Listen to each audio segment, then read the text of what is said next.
Oi pessoal, aqui é a Amanda Pichontekoski do Orientação do Alto e eu vou falar um pouquinho mais hoje sobre espiritualidade, né? Porque muita gente quer ver mediunidade no mapa, quer saber qual casa que fala sobre isso, se tem mediunidade ou não pelo mapa, essas coisas, né? Então é um tema bem longo, para ser bem sincera, porque são vários pontos do mapa e cada elemento vai falar de uma forma diferente de sensibilidade. Mas, primeiramente, eu vou esclarecer uma dúvida que é muito frequente e que tem muita gente que fala muita besteira sobre isso, que é a diferença entre a casa 12 e a casa 9, né? Ah, então espiritualidade é casa 12, pessoas mediúnicas têm relação com casa 12, se eu tenho sol na 12, eu sou vidente. Gente, a casa 12 é uma casa que vai trabalhar logo depois que o sol nasce, né, de manhãzinha. Então ele tá pegando as forças ainda para aquecer a terra. E quando o sol tá bem na linha do horizonte, ele fica turvo. Então fica difícil de ver as coisas, por isso que fica naquela coloração um pouco diferente o céu, né? Então, se a gente pega esse exemplo, é um sol que está oculto, que está com dificuldade de aparecer, que está turvo, está confuso, né?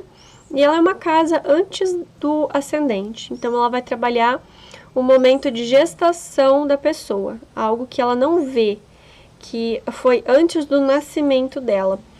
Antes do nascimento a gente está em formação, a gente é totalmente dependente da mãe, a gente tem nada de livre-arbítrio ali, nada, né?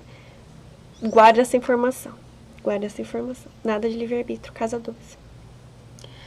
E nesse momento de gestação é uma coisa muito confortável, né? A gente não vê nada, talvez ouça alguns sons abafados, né? A gente vê tudo através do olhar da mãe.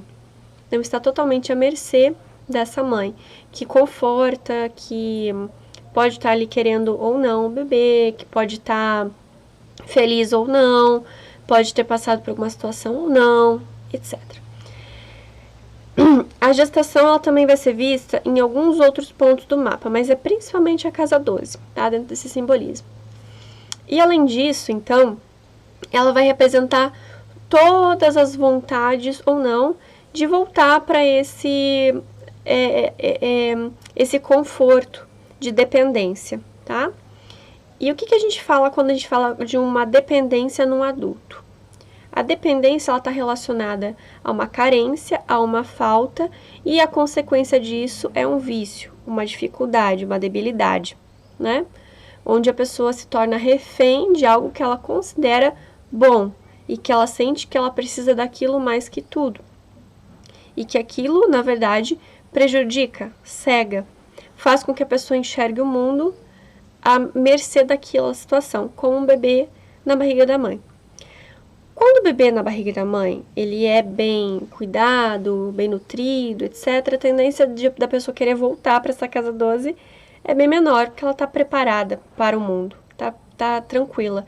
Ela se prepara para o nascimento dela, para as estreias da vida dela, para que ela atinja os objetivos, ela comece coisas, etc. Quando há algum tipo de situação, a tendência às vezes, medos, traumas, dificuldades muito inconscientes, né? Ah, eu tenho medo de escuro, eu tenho medo de tudo que na verdade foge do controle, né? Inclusive Vênus, que é a deusa do amor, da beleza, dos prazeres, ela é co-significadora da casa 12, tá? Porque o vício nada mais é do que algo gostoso e que você não tem controle sobre aquilo, né? Então, a casa 12, ela também é, para a astrologia tradicional, a casa dos grandes monstros, animais de grande porte, os animais selvagens, ou seja, novamente aquilo que nós não temos controle. Quando a gente não tem controle, é uma margem, um limite, você pode ir até aqui.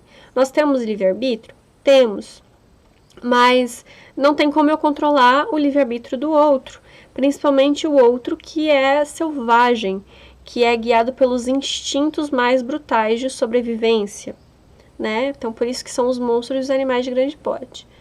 dentro disso tudo, a gente lembra de outros seres e criaturas, né, maléficas que, né, também são monstros, né, que são seres aí que cada religião vai ter a sua nomenclatura ou sua hierarquia, porque assim como os anjos, né, também tem as suas hierarquias, e que eles também estão querendo que nós caiamos, né, nas tentações, nas dificuldades, nos desafios, né, e que os seres humanos estejam à mercê de seus instintos mais selvagens, né, então estão o tempo todo dentro desse trabalho. Então, quando a gente fala sobre casa 12, claro, a pessoa pode gostar de ficar mais sozinha, ela pode ter uma sensibilidade muito grande, mas a probabilidade de ser algo não benéfico, algo que não está sob o controle da pessoa, guiando ela para uma queda, é muito grande. Por isso que tem que sempre tomar muito cuidado e trabalhar muito uma proteção espiritual, tá? E essa proteção espiritual, ela vem de algo que faz trígono com o ascendente.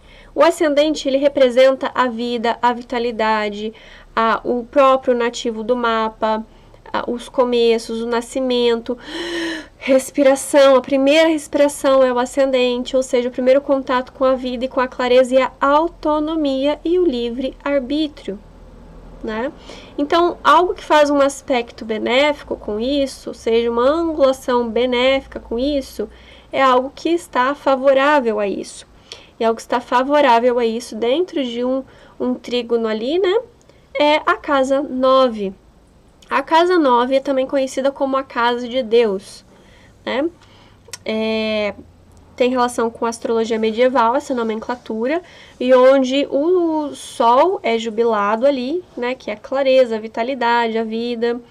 E Júpiter é o co-significador, né, por motivos naturais de fé, religião, assuntos superiores, buscas superiores. Então, é onde há um respeito pelo livre-arbítrio, ao mesmo tempo que há uma ascensão natural, né, com liberdade e com poder de escolha. Então, por isso que eu falo que a gente tem que tomar muito cuidado, que inclusive Saturno, o senhor do tempo, né, o limitador, o último astro visível a olho nu, que tem esse júbilo na casa 12, que também representa hospícios, prisões, né? Então ele é um limitador, enquanto o Sol, ele é um doador, ele é generoso, ele trabalha com a vida, com a vitalidade, enfim. Então, e quando eu falo sobre espiritualidade, você tem que ver exatamente qual tipo de espiritualidade que você está falando. Se você está falando sobre uma espiritualidade, não necessariamente no sentido religioso, mas pode ser religioso também, a casa 9, no sentido de clarividência, no sentido de profecia, como os profetas, no sentido de orientação, no sentido de algo elevado, a própria astrologia significada pela casa 9, o ensino superior, as grandes ciências, né? Tudo aquilo que eleva o homem para um questionamento superior. Ou você está falando de uma prisão, de algo que perde sua liberdade, algo que te sussurra e te faz fazer coisas, entendeu? Então é muito diferente o tipo de sensibilidade. Então por isso que você tem que tomar muito cuidado ao misturar esses assuntos, colocando a casa 12 como algo positivo, porque pode ser sim algo que a pessoa pode usar para algo benéfico, mas precisa se tomar muito cuidado. E eu sempre falo sobre essa parte mais espiritual, tanto na questão de ver as coisas, porque eu vejo as coisas, né? É coisa de herança familiar. Tem várias pessoas da minha família que são clarividentes, que veem as coisas e não precisam de cartas, né? Até começa a coçar o terceiro olho. E não precisa de cartas, a gente usa a carta como recurso. Então, eu estou acostumada a falar sobre possibilidade, livre-arbítrio, destino, predestinação ou não, né? O que a pessoa pode escolher ou não. Bem como se proteger espiritualmente. Limpar a casa com sal grosso, tirar quebranto, benzer, faz costura de questão de doença. Então, todas essas questões espirituais, né? Minha avó que me ensinou a ver carta foi minha madrinha de crisma, né? Então, todas essas questões são muito familiares para mim. E eu não posso deixar elas à parte na consulta, né? Então, por isso que eu tô trazendo esse assunto, que por mais que eu ache meio enfadonho, às vezes, ter que ensinar algo, que deveria ter mais acessibilidade, não tem. Então, eu tô trazendo para vocês de uma forma mais assertiva, para vocês tomarem muito cuidado com os assuntos que vocês veem na internet, com gente falando muitas coisas aí. Ah, nossa, a casa 8 também é uma casa mediúnica. Também tem relação com morte, com perda. Eu nem podia falar essa palavra. Com prejuízo, com lixo, com sistema excretor. Então tem que tomar muito cuidado. São casos que você pode usar a sensibilidade delas? Pode, mas é como se fosse uma linha tênue ali. É como um quarto escuro, onde você pode ter informações assertivas, como você pode cair num buraco ali, entendeu? Então precisa se ter muito mais cuidado, ok? Muito mais cuidado e atenção. Enfim, essas são as principais diferenças sobre essas casas. Eu vou falar sobre outras casas que têm conotação de sensibilidade. Eu vou explicar a casa 3, a casa 8, né, também. A casa 4 também tem uma sensibilidade. Alguns planetas que falam sobre sensibilidade e os elementos. Cada elemento tem um tipo de sensibilidade. Então, se você está gostando dessa série, quer saber mais sobre o assunto, não se esqueça de se inscrever no canal se você é novo e ativar as notificações, porque todo dia tem vídeo novo, Eles se intercalam entre shorts e vídeos mais longos como esse, que são quase uma aula, né? E também, enfim, curtir, comentar, pode colocar nos comentários as sugestões, que se eu não me perder no meio dos comentários eu respondo e curto e dou uma olhadinha em todos, tá? Até a próxima!